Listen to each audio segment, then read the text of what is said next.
اور سرخ و شاداب نظر آ رہی تھی۔ تزین نے بہت ضد کی کہ وہ بھی میرے ساتھ چلے گی، لیکن کلدیپ نے اسے روک دیا۔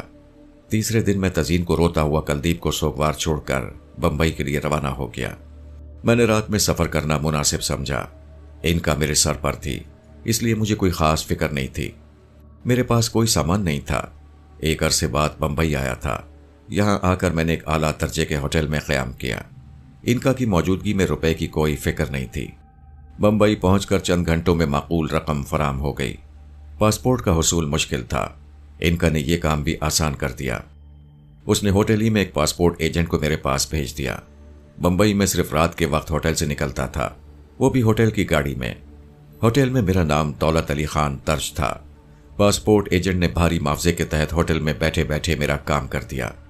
مجھے زر مبادلہ کی کوئی ضرورت نہیں تھی، اس لیے کہ انکا میرے ساتھ تھی، اور جب انکا تھی تو دولت بھی تھی۔ کپڑے، سوٹ کیس، دیگر سامان۔ سابق جمیل احمد خان دولت علی خان کے ہاں ان چیزوں کی کیا حیثیت تھی؟ مجھے خیال تھا کہ میرے بارے میں بمبئی کی پولیس یقیناً باخبر ہوگی، اس لیے میں نے ہر ممکن احتیاط رکھی۔ فوٹو بھی شیروانی اور ٹوپی میں کھنچوائی۔ بمبئی سے میری بہت سی ہنگامہ خیز یادیں وابستہ تھیں، اور وہاں میرے کئی شناسہ موجود تھے۔ بعض پولیس افسروں کے لیے میرا چہرہ اور نیا نام نہیں تھا۔ وہاں ایک زمانے میں میرا کاروبار، گھر اور بہت کچھ موجود تھا۔ میں نے ان سڑکوں سے گریز کیا جہاں کسی کے ملنے کا امکان ہوتا۔ طیارے میں بیٹھ کر مجھے کچھ سکون سا ملا۔ ہندوستانی باشندوں کی تعداد بہت کم تھی۔ یہ میرا پہلا ہوائی سفر تھا۔ تھوڑی دیر بعد جہاز اندھیروں میں گم ہو گیا اور میری یادیں مجھ سے دور ہوتی گئیں۔ جہاز میں صرف 2 نوجوان حسینائیں تھیں۔ میں نے مختلف ضروریات کے بہانے سے جا کر انہیں اچھی طرح دیکھ لیا تھا۔ ان سے باتیں کرنے کو جی چاہتا تھا۔ ان کے قریب ایک نوجوان بیٹھا ہوا تھا۔ اس جہاز میں 3 نشستیں ایک ساتھ تھیں۔ نوجوان کو اٹھانے کے لیے مجھے انکا کی مدد لینی پڑی۔ وہ اس کے سر پر گئی اور نوجوان اپنی نشست سے اٹھ کر میرے پاس آیا اور مجھ سے میری سیٹ پر بیٹھنے کی درخواست کی۔ میں نے بخوشی اجازت دے دی اور خود اٹھ کر اس کی سیٹ پر آ گیا۔ تھوڑی دیر میں انکا اسے بے تحاشا شراب کے نشے میں دھت چھوڑ کر میرے پاس آ گئی۔ اس عرصے میں نے اپنے قریب بیٹھی ہوئی حسین لڑکی سے رابطہ پیدا کر لیا۔ اس کا نام سارا تھا، جو ہندوستان اور مشرق بعید کی کئی ملکوں کی سیاحت کے بعد اپنے وطن واپس جا رہی تھی۔ اسے متاثر کرنے کے لیے میں نے انکا سے پوچھ کر اس کے باپ کا نام لیا تو وہ حیرت میں پڑ گئی۔ میں ایک بہت اچھا دس شناس ہوں اور پراسرار علوم کا ماہر ہوں، دل کی بات بتا دیتا ہوں۔ اس نے مجھے روک لیا اور پوچھنے لگی، لندن میں آپ کا قیام کہاں ہوگا؟ میرا قیام؟ میں نے کہا، مجھے نہیں معلوم، کوئی معقول ہوٹل تلاش کروں گا۔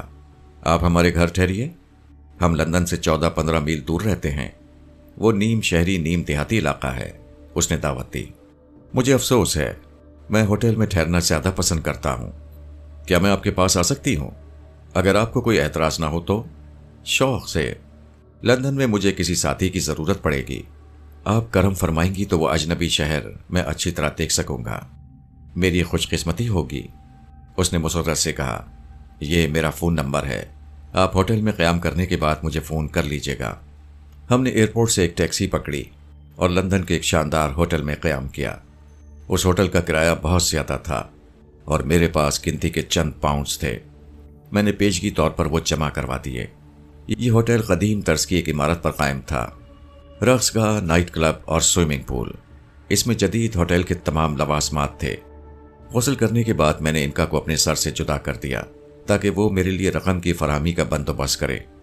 میں دن بھر اس شہر اور اس ملک کی روزمرہ زندگی اپنے ذہن میں منتقل کرتا رہا۔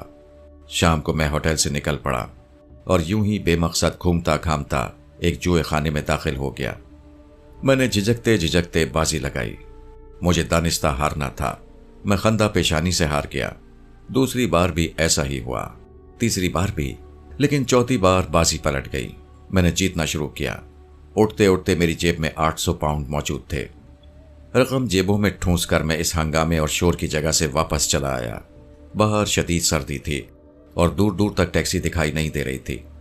میں گلیوں سے ناواقف تھا، لیکن انکا کی مدد سے ہوٹل کے راستے کی طرف چل رہا تھا کہ مجھے یوں محسوس ہوا جیسے کوئی میرا تعاقب کر رہا ہے۔ وہ ایک چھوٹی سی سیاہ رنگ کی کار تھی۔ میرے قریب آ کر رک گئی۔ کار میں سے 2 نوجوان مہذب انداز میں باہر نکلے۔ انہوں نے سلام کیا اور جب قریب آئے تو ان میں سے ایک کے ہاتھ میں پستول تھا۔